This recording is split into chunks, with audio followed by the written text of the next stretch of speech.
Is your mouse lagging, disconnecting, or not responding properly? An outdated or faulty driver could be part of the problem. In this guide, I'll show you how to update your mouse driver using Device Manager. First, open Start and search for Device Manager. Select it from the results.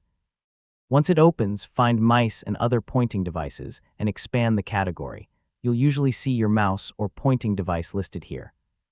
Right-click the device you want to update and select Update Driver. If there are multiple entries, make sure you choose the correct one. Choose Search automatically for drivers. Windows will search for a compatible driver and install it if one is available. Follow any instructions shown on screen. If Windows says the best driver is already installed, check Windows Update. Open Settings, select Windows Update, and choose Check for Updates. You can also check optional updates for available driver updates. If your mouse still isn't working properly, try reinstalling the driver. Right-click the device, select Uninstall Device, confirm the removal, and restart your PC.